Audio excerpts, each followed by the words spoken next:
Istana negara kita yang Bapak Presiden Jokowi berkantor itu nggak ada title-nya. Nanti kalau tiba-tiba cucunya Dendels datang bilang ini punya saya, bisa. Mulainya Republik Indonesia tadinya nggak punya neraca. Jadi barang milik negara pun tidak diadministrasikan, tidak direkod. Kita asal bangun, waktu Pak Harto 30 tahun bangun banyak sekali, nggak ada pembukuannya. Jadi waktu kemudian terjadi krisis, kemudian kita punya undang-undang keuangan negara dan perbendaharaan negara, kita baru mulai membangun neraca keuangan.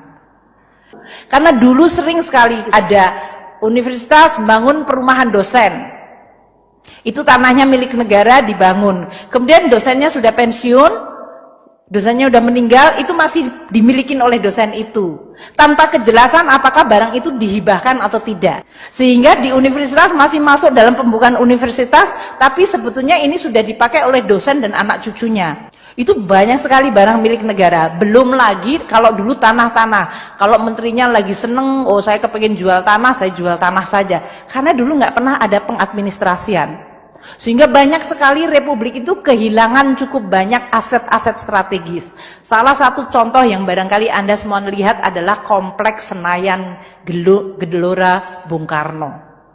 Dulu Presiden Soekarno tuh membangun seluruh kompleks itu sampai dengan Manggalawana Bakti, TVRI, sampai kepada Hotel Hilton, semuanya itu termasuk Hotel Mulia. Itu semuanya sampai ke Plaza Senayan, kalau Anda pergi ke Jakarta pasti pergi ke sana. Itu semuanya adalah semua kompleks milik negara, Kemayoran.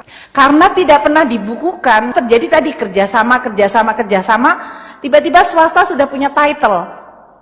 Sehingga waktu kami memulai membuat pembukuan, Hotel Hilton itu sudah tidak ada di dalam title-nya. Kita hilang. Yang sekarang jadi Hotel Sultan. Hotel Mulia itu kita harus fight banyak sekali untuk bisa bahwa title-nya tetap punya pemerintah, tapi kerjasamanya boleh swasta. We are losing quite a lot of significant position, lokasi. Hanya karena dulu Republik ini nggak punya buku, nggak punya neraca. This is what I call it revolusinya Indonesia. Tidak dengan mungkin berdarah-darah, tapi perubahan fundamental waktu Republik pertama kali membuat neraca adalah merupakan demarkasi penanda bahwa Republik zaman, kalau orang Indonesia bilang jahiliyah, zaman sebelum itu diatur, dan sekarang Republik sekarang sudah diatur. Apakah gampang? Sangat tidak gampang.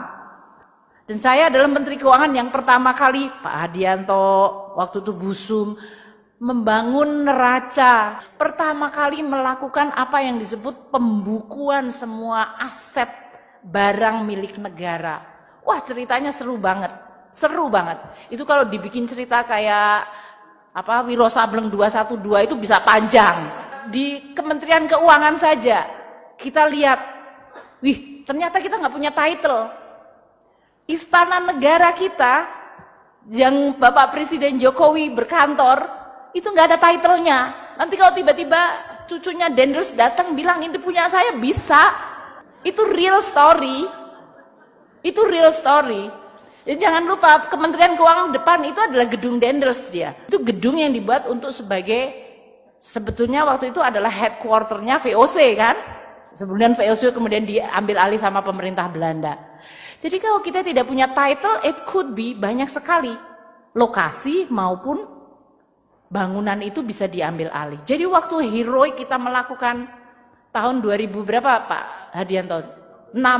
2006-2007, the whole effort kita lakukan, dan itu bertahap. Waktu itu setiap kementerian negara sampai kita kulon nuwun datengin bilang, Mbak, kita harus lakukan. Bayangkan dulu jalan kita nggak pernah inventorize, kita nggak pernah tahu kita udah bangun berapa jembatan, kita nggak tahu berapa sekolah kita bangun, universitas pun kita nggak tahu. Ada universitas kompleksnya sudah nggak tahu digrogotin sama entah siapa, tiba-tiba hilang, colak sini, coek sini. Itu terjadi. Maka kalau sekarang kita ini sudah WTP, tapi itu menggambarkan the evolution dari kita. Sekarang kita sudah masukkan dalam, sudah divaluasi, sudah diadministrasikan, dan bahkan saya minta sekarang adalah pemanfaatan.